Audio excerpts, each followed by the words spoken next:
자, 이제 우리 하나님 말씀 로마서 12장 2절 한 절 말씀을 같이 함께 보시겠습니다.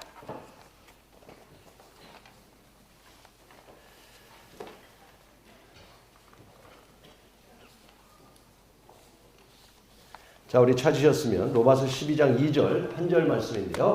큰 목소리로 우리 학생들도 큰 목소리로 함께 읽겠습니다. 시작. 너희는 이 세대를 본받지 말고 오직 마음을 새롭게 하므로 변화를 받아 하나님의 선하시고 기뻐하시고 온전한 뜻이 무엇인지 분별하도록 하라. 제가 다시 한번 읽을 때 마음에 잘 새기시기를 바랍니다. 너희는 이 세대를 본받지 말고 오직 마음을 새롭게 함으로 변화를 받아 하나님의 선하시고 기뻐하시고 온전한 뜻이 무엇인지 분별하도록 하라. 하나님 말씀이었습니다.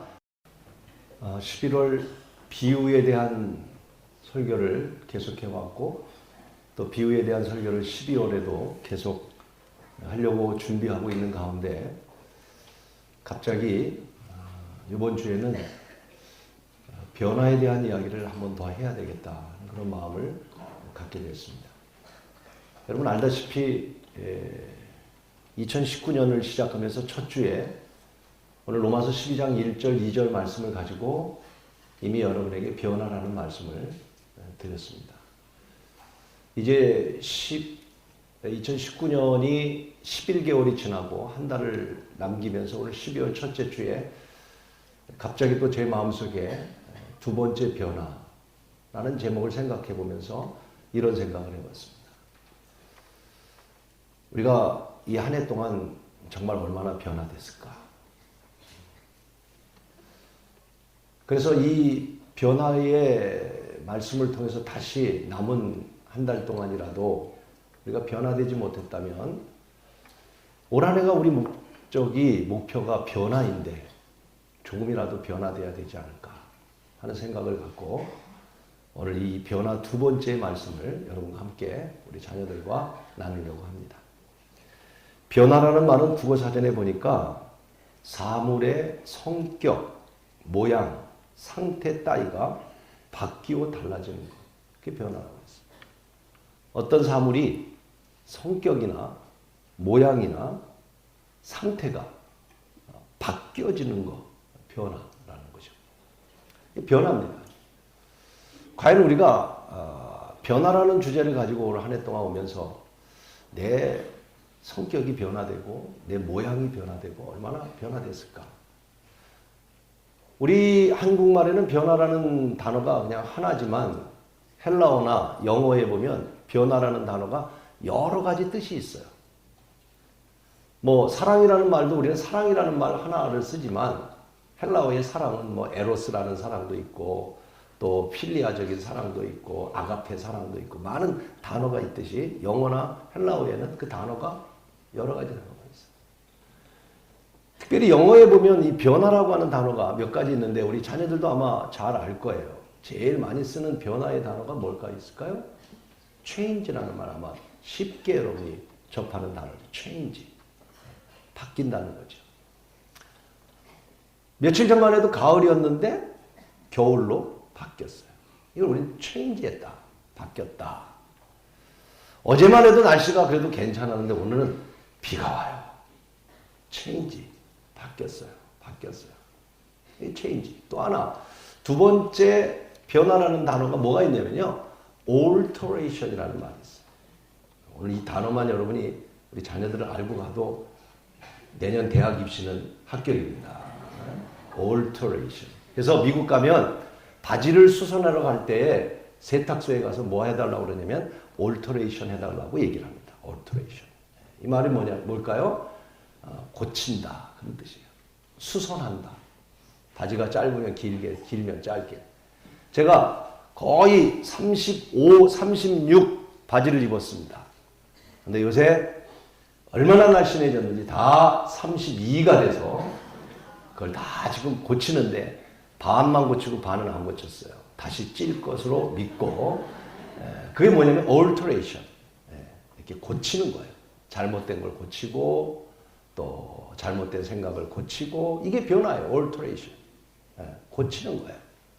세 번째 단어가 뭐가 있냐면 transform이라고 그래요. 여러분 비행기를 타면 직접 가지 못할 때 중간에서 transfer 한다고 그러죠.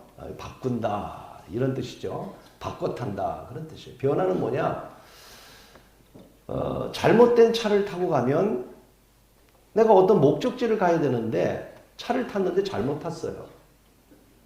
그럴 때 자동차를 바꿔 타야죠. 그게 변화예요. 여러분이 살아가면서 신앙생활하면서 이게 신앙이 옳은 줄 알고 지금 차를 타고 가는데 보니까 이 신앙의 차가 잘못한 거예요. 트랜스퍼해야 되는 거예요. 바꿔야 되는 거예요. 그게 변화예요. 과연 우리는 신앙생활하면서 얼마나 바꿔가고 있는가? 제가 연초에 여러분 기억하실런지 모르지만 첫 주 설교할 때 이 변화에 대한 설교를 하면서 하버드 출신의 하비 콕스라고 하는 사람의 세속화라고 하는 그 책 속에서 뭘 얘기했냐면 그 하비 콕스는 굉장히 그 리버럴한 아주 그냥 진보적인 사람이에요. 그래서 저는 그렇게 좋아하지는 않는데 그 진보적인 말 가운데 굉장히 의미 있는 얘기를 하나 했어요. 그게 뭐냐면 교회는 세상 속에 들어가서 세상 속에서 변화시켜야 된다. 그런 얘기를 했어요. 굉장히 동감되는 얘기잖아요. 예. 교회가 거룩한 곳이지만 세상과 구별된 곳이지만 교회가 세상과 등을 지고 살면 되겠어요? 그게 아니잖아요. 그래서 이 하비 콕스는 좀 진보적이지만 교회는 자꾸 교회만 모이면 안 된다. 교회 안에만 있으면 안 된다. 세상 속으로 들어가라. 그리고 세상을 변화시켜라. 그런 얘기를 합니다. 굉장히 참 오늘 시대에 필요한 말씀이라고 생각됩니다. 예를 들자면 여러분 우리 속담에 여러분 가르쳐 주실래요? 호랑이 잡으려면 어디 가야 됩니까? 그렇죠. 호랑이 잡으려면 호랑이 굴속에 가야 돼요.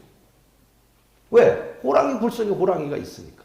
그런데 생각해봐요. 호랑이를 잡기 위해서 호랑이 굴속에 가야 되는데 호랑이 굴에 들어가는데 아무런 준비 없이 들어가면 잡을까요? 잡힐까요? 백발백중 잡혀먹습니다. 우리가 세상 속에 들어가서 세상을 변화시키는 그것이 우리 교회의 목적이라면 세상 속에 들어가서 변화되면 오늘 우리가 세상을 변화시킬 만한 힘이 있어야 세상을 변화시키는 거지 아무것도 없이 어떻게 세상을 변화시킬 수 있어요? 호랑이 잡으러 들어갔다가 호랑이가 잡히는 꼴이 되는 거죠. 그러니까 세상을 변화시키려면 오늘 우리 안에 새로운 그런 힘과 그런 변화의 능력이 여러분의 변화된 모습이 있을 때 그 변화된 모습을 통해서 놀라운 능력의 역사가 일어날 줄로 믿습니다. 그렇습니다, 여러분. 내가 변화되면 그런 변화의 능력이 나타나는 거예요. 호랑이를 잡을 수 있는 거예요. 우리 교회 새로운 분들 가운데 제가 두 분에게 그런 얘기를 들었어요. 어떻게 우리 교회에 오시게 됐어요? 새신자와 대화를 하면서 그랬더니 참 감동을 받았어요. 제가 웬만해서는 남의 얘기를 듣지 않는데요.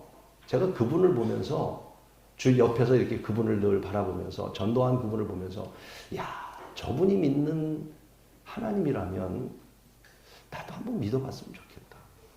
이런 마음을 갖고 있다가 그분이 교회 가자고 그래서 그분이 가는 교회라면 내가 가겠다. 야, 저는 목회하면서 너무 감동을 받았어요.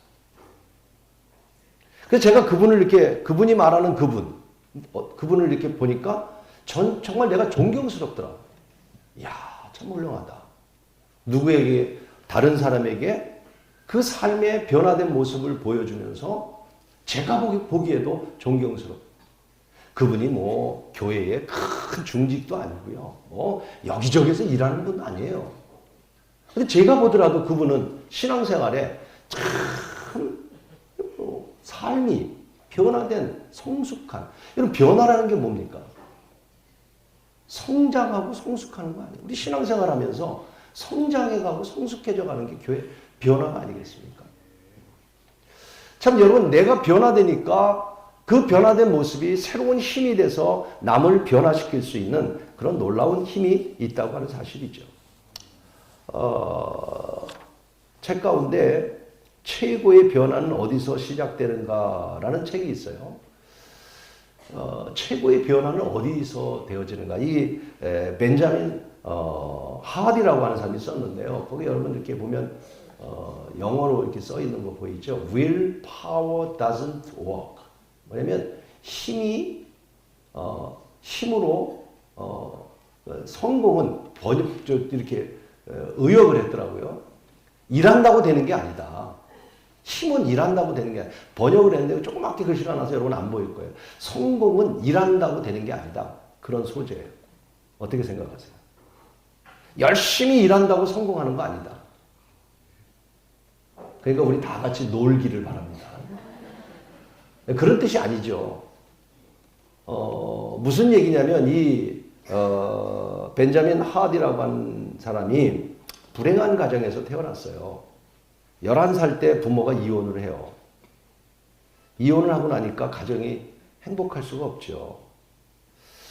여러분, 정말 여러분 가정을 잘 관리하고 여러분 가정에 예수를 통해서 우리 자녀들도 가정 안에서 신앙이 잘 자라가기를 간절히 축복합니다, 여러분.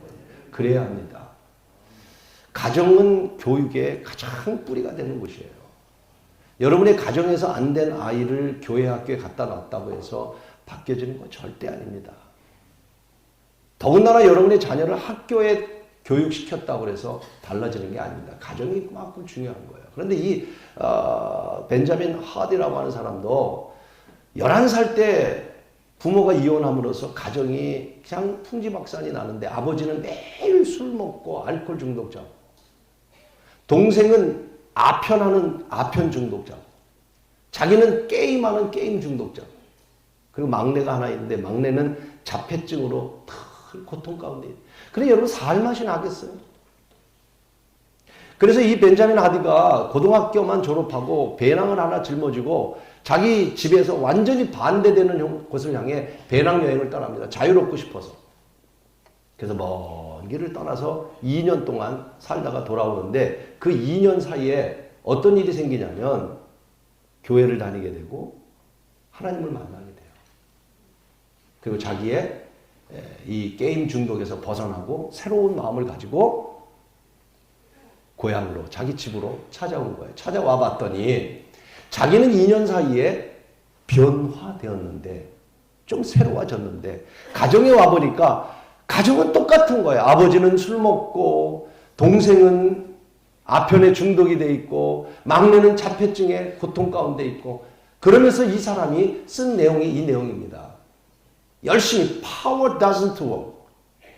어떤 힘이 어떤 변화가 열심히 한다고만 되는 게 아니다. 그러면서 강조하는 게 뭐냐면 환경이 얼마나 중요한가라는 이야기를 하면서 이 책을 쓰게 있습니다. 우리도 그렇잖아요. 우리가 술을 먹는 사람이 예수 믿고 술 안 먹어야지 라고 여러분 생각한다고 술을 끊나요? 아니라는 거예요. 우리 환경이 얼마나 중요한가를 그가 이야기하면서 그가 이제 4년제 대학을 3년 만에 졸업하고 심리학 박사학위가 돼서 작가 활동을 하면서 많은 일들을 하면서 노력과 결단을 해도 안 되지만 우리의 환경의 변화가 환경이 얼마나 중요한 건가. 그렇습니다. 오늘 우리 환경이 얼마나 중요한지 알 수가 없어요. 1년 동안 우리가 변화라고 타이틀을 걸고 정말 노력하신 분도 계시겠지만 어쩌면 여러분 가운데 많은 분들이 변화라는 말을 했지만 한 번도 변화에 대해서 생각해 보지 않은 분들도 분명히 계실 거예요. 또 여러분 가운데 때로는 강대상에서 때로는 대표 기도할 때 저도 마찬가지 입술로는 올 한해 변화되게 해주십시오 라고 말했지만 내 삶을 되돌아보니까 변화된 거는 거의 없단 말이죠. 아닌가요? 아니면 여러분 정말 변화되셨다면 저는 격려해드리고 싶습니다. 그러나 저는 이 말씀을 생각해 보면서 너무나 우리가 신앙생활하면서 변화되지 못하는 우리의 모습 속에서 다시 한번 제2의 변화라고 하는 이 변화의 똑같은 본문의 말씀을 통해서 다시 한번 남은 이 2019년 한 달 동안에 더 노력하고 또 하나님 말씀을 보고 기도하고 또 주님의 오심을 준비하면서 조금이라도 변화되는 놀라운 하나님의 은혜가 우리 온 성도들 함께 있기를 간절히 축원하는 것입니다. 이 변화를 향해서 오늘 첫째 이렇게 말합니다. 따라하십시다. 이 세대를 본받지 말라. 네, 첫째 이렇게 말씀합니다. 너희는 이 세대를 본받지 말라. 세대를 본받지 말라는 말은 뭡니까? 세상과 단절하고 살라는 말은 아니겠죠. 아니, 세상을 단절하고 살라고 한다 하더라도 우리가 어떻게 세상을 단절하고 살아갈 수 있습니까? 여러분 예배 끝나고 나면 다 세상으로 갈 텐데. 세대를 본받지 말라고 하는 이 말씀 속에 이 세상과 등지라고 하는 말씀이 아니라 오늘 우리 그리스도인들은, 예수를 믿는 우리들은 세상이 우리 삶의 기준이 되어서는 안 된다는 걸 기억하고 살아가시기를 주의 이름으로 축복합니다. 세상에서 말하는 것이 기준이 아니라는 거예요. 그런데 우리도 모르게 세상 속에 그것이 기준이 되어버리고 말았어요.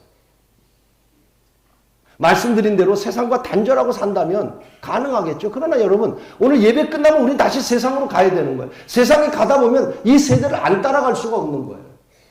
당연히 세상 속에 들어가야 됩니다. 그러나 호랑이 잡기 위해서 정신을 차리든지, 우리가 어떤 무기가 있어요. 호랑이를 잡는 것처럼 오늘 우리가 변화되고, 우리가 세상의 가치가 아니라 믿는 사람들은 이 세상의 가치로 살아서는 안 된다. 그런 말씀하는데 오늘 우리도 세상의 가치를 갖고 살아갈 때가 너무 많은 거죠. 깜짝 놀랐어요. 서울의 유명한 비싼 백화점에 엊그제 일들이에요. 요 근래 며칠 사이의 일이에요. 수천만 원짜리 시계를 갖다 놓으면 동이 나서 없는 거예요. 놀라지 않는 여러분은 놀랍습니다. 나는 그 얘기 듣고 너무 놀란 거예요. 갖다 놓으면 순간적으로 다 없어진다는 거예요. 이름도 잊어버렸습니다만 유명 메이커 그 매장 앞에는 줄 서 있다. 수천만 원인데 참 이해가 되지 않아요. 세상의 가치는 이것을. 근데 오늘 우리도 모르게 세상 속에서 살면서 그런 가치 속에 때로는 비극적으로 생각하고, 때로는 그 가치 속에서 나는 뭔가 이런 생각을 갖고, 때로는 세상을 비판하면서 살아갈 때가 있는데, 여러분 세대를 본받지 말라 그랬어요. 우리는 그리스도인들로서 다시 오늘 생각하세요. 그리스도인의 가치를 갖고 우리 자라가는 우리 여러분이 모두가 되기를 주의 이름으로 축복하는 겁니다. 이제는 여러분 세상은 너무나 많이 변화되어 가고 있습니다. 그래서 성경이 말씀하시죠. 고린도전서 3장 19절 뭐라고 말씀하실까요? 같이 한번 읽어볼까요? 이 세상 지혜는 하나님께 여러분 이 세상이 아무리 발전돼도 이 세상 것들은 하나님 보시기에는 아무것도 어리석은 거라고. 그런데 우리는 이 어리석은 것을 기준으로 해서 자꾸 우리를 판단하고 우리를 자책하고 살아갈 때가 있다는 것이죠. 세상이 얼마큼 변화되냐면 여러분 4차 혁명이라는 시대라는 걸 들어보셨죠. 또 인공지능이라는 것 뉴스에서 요새 많이 나오죠. AI, 인공지능 이런 얘기들 많이 나옵니다. 앞으로의 이런 것이 소설이 아니고요. 앞으로 10년, 20년 안에 일어날 일들인데요.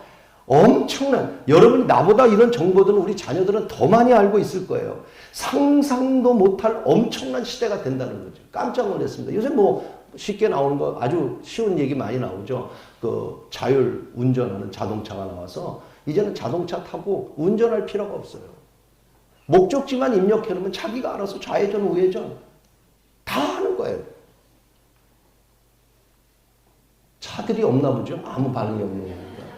얼마나 좋아요. 목적지만 기록하면 하루 그냥 안에서 전화기 하고 뭐 사무 보고 다 해도 되는 거예요. 더 놀라운 사실이 있어요. 이 자율 자동차보다 어쩌면 더 빨리 나올 거라고 그러더라고요. 그게 뭐냐면 비행기를 버튼만 누르면 그냥 자동으로 착륙하고 뜰 수 있는 그런 시대가 금세 온다는 거예요.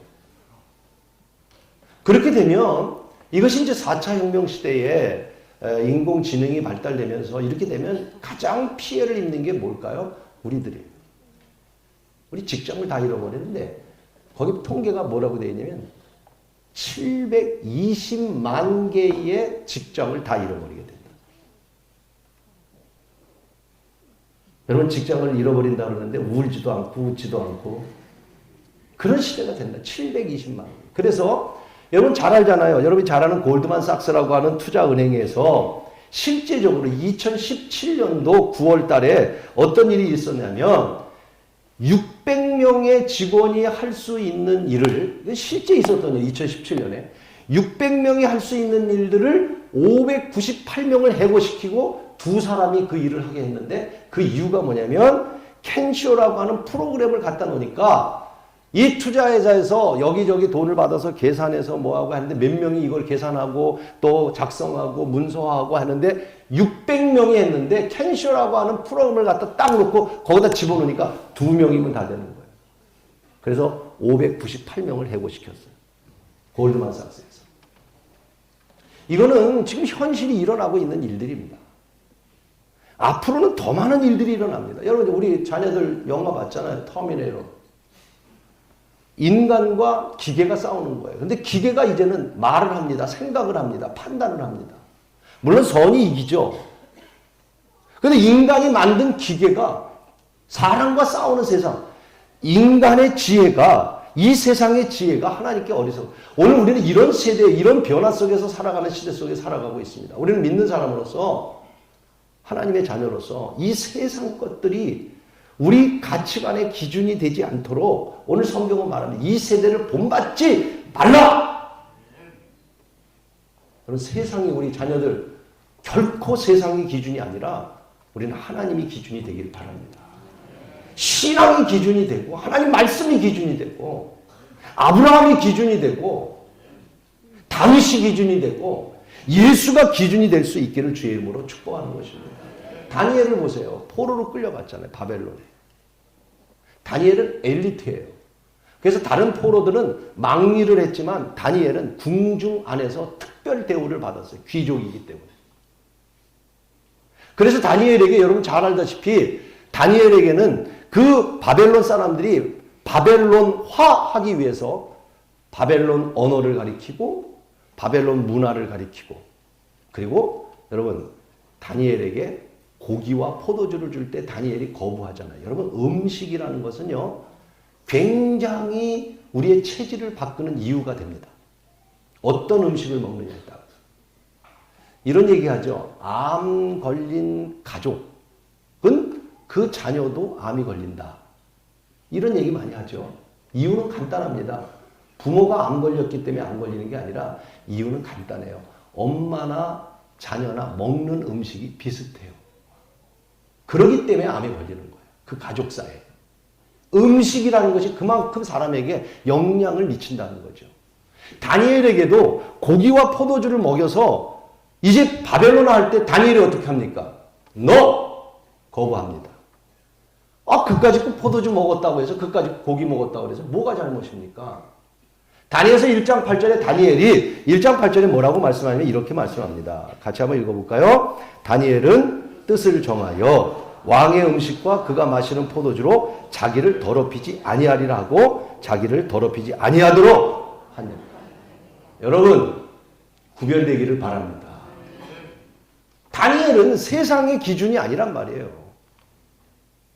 그거를 먹고 안 먹는 게 문제가 아니라 그것이 음식이라는 게, 여러분, 이렇게 사람을 바꾸는 것 가운데 하나거든요. 미국에서 자란 아이들하고, 햄버거 먹고 자란 아이들하고 똑같은 한국 아이들인데 갖다 놓고 보세요. 얼굴이 달라요. 달라요. 다니엘은 그것을 과감하게, 다시 말하면 하나님 중심, 하나님만 바라보는, 세상 것이 기준이 되지 않는. 오늘 여러분, 우리는 변화되어야 됩니다. 그 변화 가운데 첫 번째는 세대를 본받지 않고 세상이 여러분의 기준이 되지 않는 신앙생활 되기를 주의 이름으로 축원하는 것입니다. 두 번째로는요, 너희들 이 세대를 본받지 말고 따라하십시다. 변화를 받아. 두 번째는 변화하라는 겁니다. 변화. 오늘 같이 나누고 싶은 얘기예요. 정말 11개월 동안 여기다 이렇게 크게 변화라고 붙여놓고 우리 기도하면서 변화 얘기했지만, 정말 우리 변화 있는가? 오래 믿으면 믿을수록 더 변화되지 않고. 성경은 이렇게 말합니다. 그리스도 안에서 우리는 새로운 피조물이, 이전 것은 지나갔으니 보라, 날마다 새로워져야 된다. 날마다 새로워지고 날마다 변화되어야 되는데, 예수 믿을 때는 그래도 변화된 것 같은데 믿고 난 다음에 아무리 우리가 변화를 외치고 기도하고 우리가 변화돼야지 한다고 하지만 믿으면 믿을수록 변화가 아니라 우리 신앙은 변질돼 가고 있잖아요. 오네시모라고 하는 분을 좀 소개하려고 합니다. 오네시모. 오네시모는 빌레몬이라고 하는 당시의 사람이 있었는데 이 빌레몬은 굉장히 부자였어요. 그래서 그 당시 노예 시대이기 때문에 몇천 명의 노예를 거느렸는데 그 노예 가운데 하나가 오네시모예요. 근데 오네시모가 이 주인을 배반하고 재산을 가지고 훔쳐서 도망을 갔는데 로마의 감옥에 갇혔어요. 그때 바울이 로마를 죄수로 끌려가서 감옥 안에서 오네시모와 바울이 만나게 돼요. 바울이 오네시모에게 복음을 전하죠. 그때 그가 자기의 죄를 회개하는데 바로 빌레몬의 그 재산을 훔친 얘기를 하니까 바울이 빌레몬을 알고 있었어요. 그래서 바울이 글을 씁니다. 내가 감옥에서 오네시모를 만났는데 이제 변화됐고 이제 바울은 감옥에 남게 되지만 오네시모는 감옥에서 나오게 됩니다. 그래서 바울이 오네시모에게 편지를 주면서 빌레몬을 찾아가라는 거예요. 여러분 어떻게 찾아가요? 근데 오네시모가 빌레몬을 찾아가죠. 그것이 성경의 빌레몬서 한 장, 1장밖에 없는 내용입니다.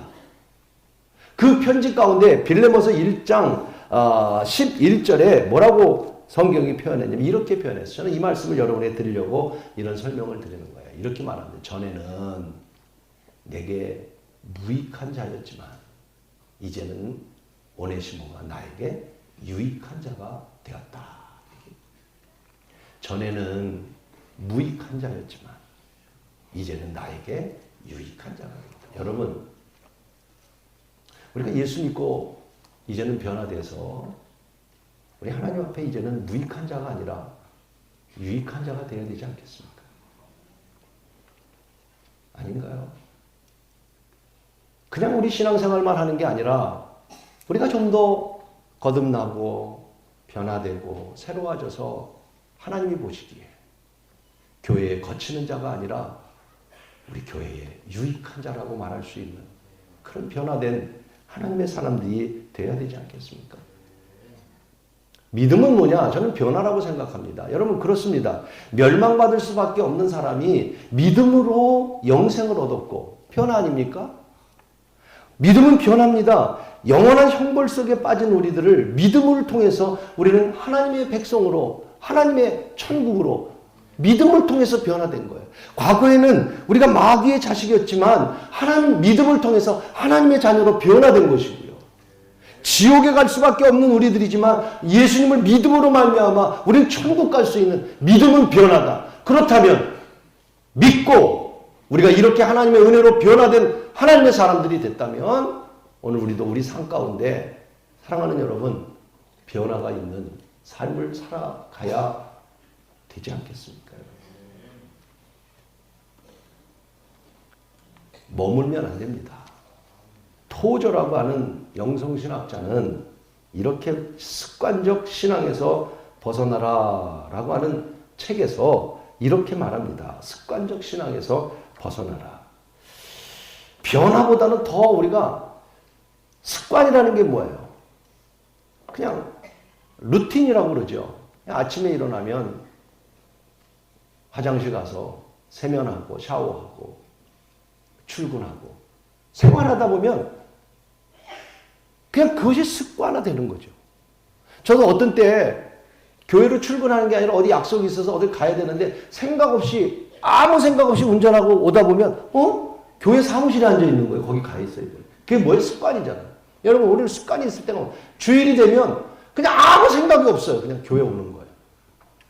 토저가 얘기하는 거예요. 가장 무서운 거라는 거예요. 변화 없이 어떤 기대 없이 일상화되어 가는 것 이것이야말로 그래서 토저는 습관적인 그런 신앙에서 벗어나라고 말씀하고 있는 겁니다. 여러분 러시아의 문호 톨스토이가 성경을 보면서 그가 변화됐거든요. 그가 쓴 글에 이런 글이 있어요. 5년 전 내게 믿음이 생겼다. 나는 예수님의 가르침을 믿는다. 나의 모든 생활에 갑작스럽게 변화가 일어나기 시작했다. 톨스토이 작품 가운데 바라던 것을 나는 이제 바라지 않게 되었고 원치 않았던 것을 나는 이제 더 원하게 되었고, 전에 옳다고 생각한 것이 옳지 않음을 알았고, 전에 옳지 않았던 생각이 옳았다는 생각이 들었고, 나의 생활과 욕망이 완전히 뒤바뀌어 버렸다. 선과 악은 서로 그 의미가 바뀌어졌다. 무슨 말인가요? 과거에는 이게 선인 줄 알았는데 하나님을 만나고 보니까 이게 선이 아니야. 내가 예수를 만나서 변화되었다라고 하는 이야기인 것입니다.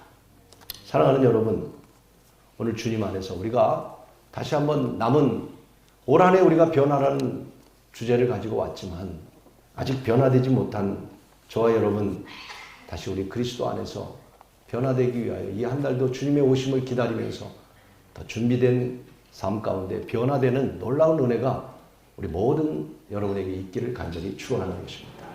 그래서 오늘 말씀에 너희는 이 세대를 본받지 말고 변화를 받아. 마지막 세 번째 이렇게 말합니다. 따라하시기 바랍니다. 하나님의 선하시고 기뻐하시고 온전한 뜻이 무엇인지 분별하도록 하라.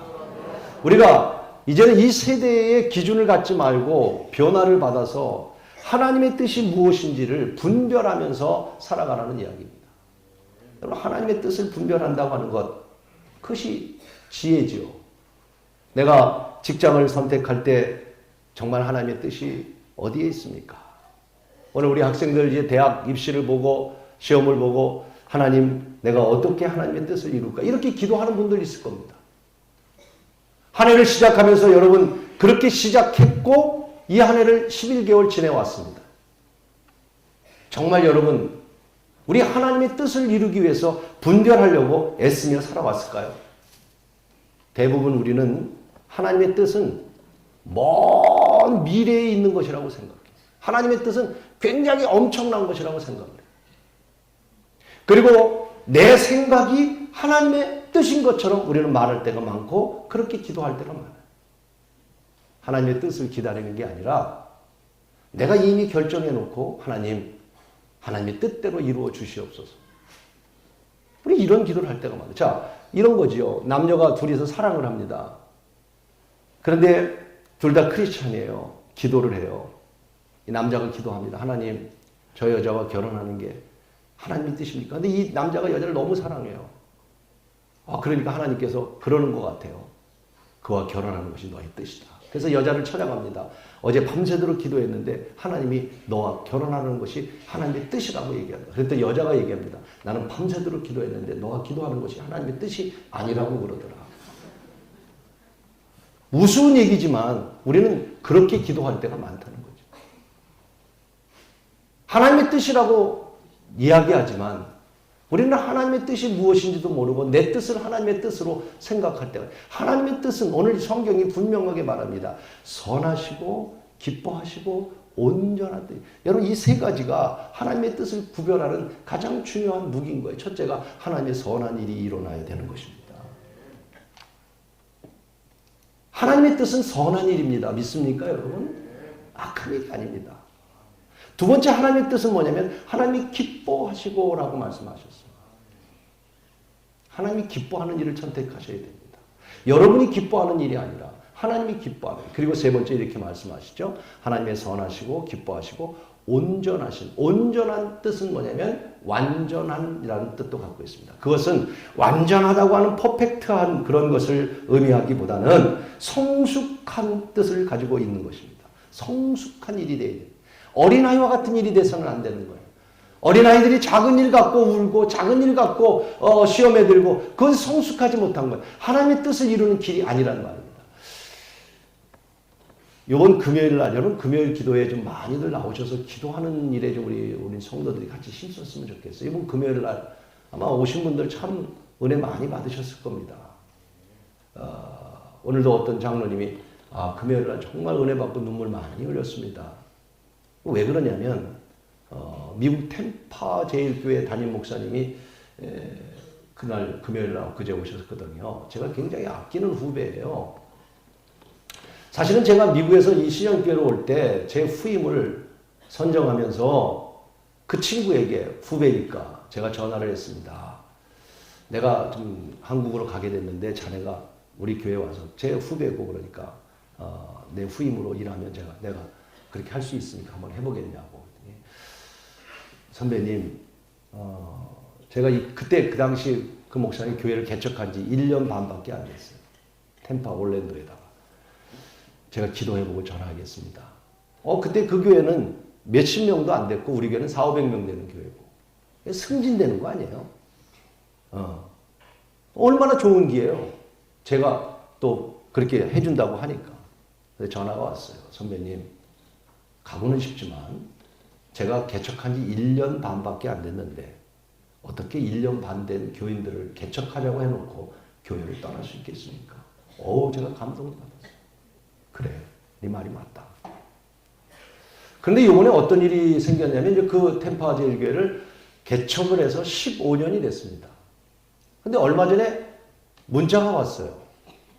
교회를 사임하고 지금 이스라엘과 독일을 여행 중에 있습니다. 그래서 깜짝 놀라서 왜 교회 문제가 있었냐? 왜 교회를 사임했냐? 그랬더니 장문의 글이 왔어요. 그게 아니고 아무 문제 없습니다.